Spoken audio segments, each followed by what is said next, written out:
Hi readers and history nerds. Welcome to my office. I'm Leah Banicki, author of the Wildflower Series, and I'm just wanting to say hello, YouTube. This is my first video, so I know that it may be a little rough around the edges, but I'm gonna push through. I've been wanting to do this for a really long time. I wanna talk about books, I wanna talk about history, I wanna talk about like nerdy stories that I find all the time.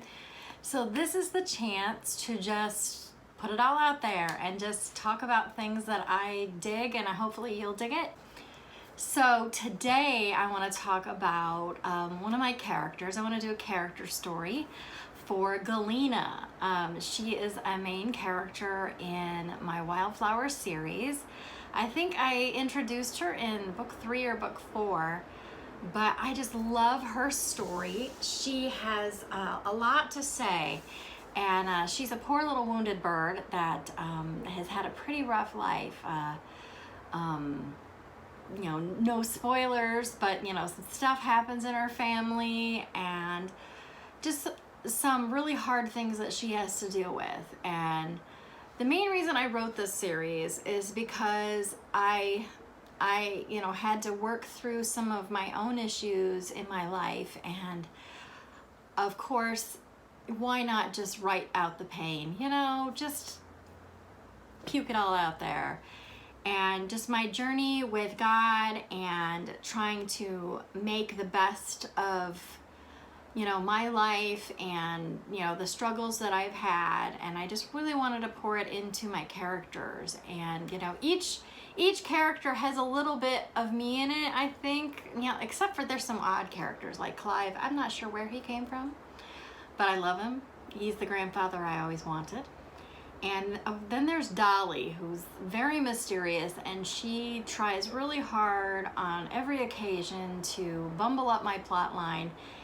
And yeah, she doesn't follow any kind of guidance or outline. Anytime I have like this idea for a story, she jumps way ahead of me and does really crazy things. Sounds like a mental illness being an author, but I just make the voices in my head act out my stories for me. There you go. That makes total sense. So today, let's talk about Galina. So she is abused, wounded, and the surrounding cast, all the characters that are around her are either her friends or her enemies. And you know, rumors fly. This girl gets rumors like nobody's business. Everybody wants to talk about her, and so I just really wanted to lay out a character who is going through this journey and doubts herself all the time and wonders why she isn't lovable to certain people. And I really felt like I needed to be honest about her journey. You know, I have a lot of friends who've dealt with abuse on many different kinds, and I think the number one thing in some books, it glosses over that abuse like it doesn't have consequences. And I really just wanted to explore with Galina the choices that she makes because she wants love so desperately. She really wants attention. She wants somebody to just say, hey, I think you're okay. And I think some of her decisions over the course of her storyline really was what I intended. I wanted her to make dumb decisions. I wanted her to go after the first person who paid any attention to her. And even though it was not ideal, Milton Vaughn was such an interesting character to throw in there because he was just the charmer, the smooth talker, and he had no good intentions whatsoever. I did a lot of research for Milton. I know I said this was going to be about Galina, but I'm going to throw in Milton too because he was an interesting bird. Now, I'm going to be honest with you. I stole Milton Vaughn's name from my family tree. I'm not even kidding. I wanted to create a character that was like someone in my family tree who seduced a young woman in my family tree, and then, oops, he's married.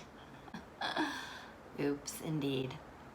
So I tried to come up with a name that kind of sounded like him, but it just, after working on my family tree so long and so vigorously, I just really grew to have such a hatred for the man.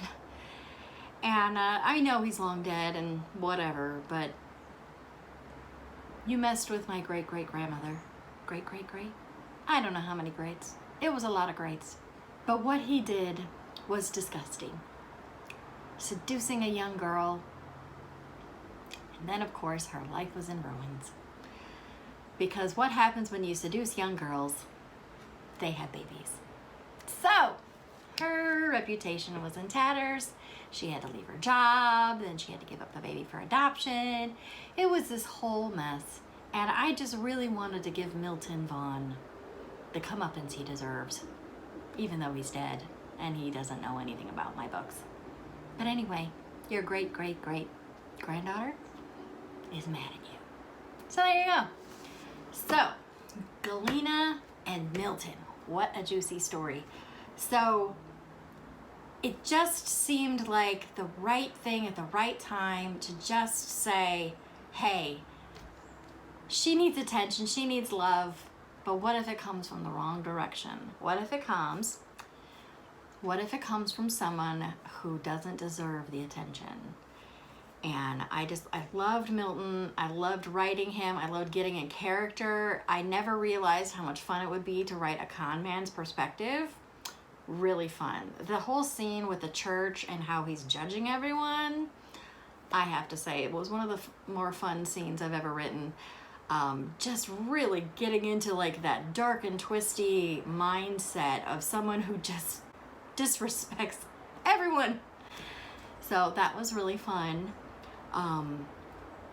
But now Galina has, gone through that journey. When she found out about Milton, she really wanted to just hide from the world. I mean, I would. It would just, all the enemies, everyone who's ever said anything negative about me, now they've got like tons of ammunition to just talk. And I just really wanted to give that sense of how much we do harm when we gossip about people, about how we take delight when somebody that maybe we don't like or maybe we're jealous of, or, any reason we don't like them at all. Maybe they, do better than us or more successful, and then suddenly they have a downturn. That little part of us that maybe doesn't act as Christian or as sweet as we should, and maybe we take a little too much delight in the downfall of others. And I really just wanted to kind of explore that with, I think that was book 7. So book 8 really is just Galina, finally finding her happily ever after, but proving the fact is there is no such thing as happily ever after. Just because we found someone to love doesn't mean we don't have baggage, doesn't mean we don't have all the junk in our past that comes and visits us in the dark of the night, or the reminders when every time you go to town you feel like people are talking about you. I personally have dealt with rumors and innuendo. There are situations of my life where, bad things happened, and I really felt like, I lost a lot of friends, and because rumors were flying, and like 98% of it was just completely untrue, and it just makes you feel like you're out of control and that no one really knows you.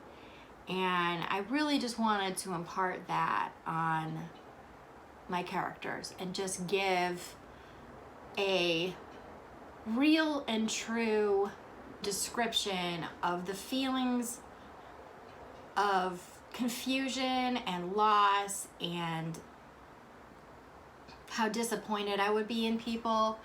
I think it's going to be really hard for her to trust people. I can understand that. I have my own trust issues with certain groups of people that, it's like, they don't want to be nice to me or even like talk to me. And you can see it on their faces, that look on their face, that glass-eyed look of like, oh God, she's talking to me. And I really just wanted to impart that on a character and give that real emotion and the real struggle it is to be a woman. It doesn't matter when, 1854 or 2020 and beyond. It's hard when you are the source of the rumor and the gossip. And so for me, Galina is such a fun character. I really relate with her a lot. The struggle to find love and to find friendships that really matter, that they're there for you as much as you're there for them, that has that equal give and take of friendship. And I think Wildflower Series for me is a lot about finding really good friendships. As much as I have like little romances here and there, I really want the book to be about friendship and community and helping each other on your spiritual journeys and learning to get over the things that are the biggest struggles.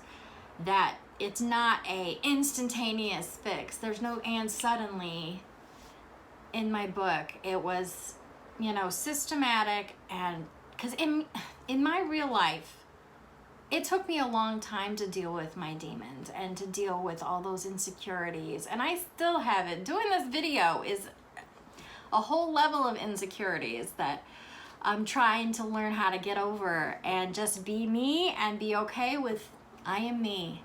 I got to be comfortable in my own skin. And I think writing has really taught me a lot about that I'm okay with me and to just be in the moment and feel the feelings, but know that God is there for me. And no matter what happens, I've got my real friends, I've got my real community, and everything else is just noise. So Galina is to me the wounded bird, that she's a child of the living God. There was a scene I loved with her and Angela just kept saying it. You are a daughter of God. You are a daughter of the living God. You are a beloved daughter of God. And she kept saying it over and over again. I'm typing it out, weeping, because it felt so powerful to me when a true friend says, right to the heart of the matter and just says, you're loved by God, and what anybody else says, whatever the junk is that's going on in your head, whether your voices in your head are telling you you're garbage or you're worthless or you have no meaning on this earth, that God is there to say, you're a beloved child of God, and I love you, and I've got a plan for you, and there you go. This is why I write. This is why I'm writing these books. I have other books that I'm working on, but I think the theme will be the same. I think it's going to be about the journey. Whether they're young characters or old characters, we all have this journey to go on, and we all have this faith journey that we have to navigate, and it's day by day, and it's not easy, and but God is there to walk us step by step. I've watched a lot of Joyce Meyers in my life, and she says all the time, I'm not where I want to be, but thank God I'm not where I used to be. So I just want to give you a little encouragement. It's going to be okay, and you are a beloved child of God, and I hope you enjoyed. You're seeing my rainbows. The sun finally came out. I have crystals up in my window, and I got little rainbow sparkles that are showing up, so that's interesting. I might have to pick a new place to do my videos when the sun is shining, But I just wanted to say I'm really happy to be on YouTube, and I'll be sharing all sorts of character journeys and story stuff. But I really hope that you enjoy this. If you like it and you're on YouTube, go ahead and subscribe and ring the bell if you want to hear more videos from me. But I'm just really excited about this opportunity to just talk about God, talk about books, talk about characters, because I love them, and no matter what my husband says, they are real. So anyway, I think next time around I'm going to talk about Clive. I know he's your favorite, so we'll talk about him next time. But it was really lovely to talk to all of you, and enjoy the weather if you're getting the last of the Indian summer. I hope you enjoy it, and I will talk to you guys soon.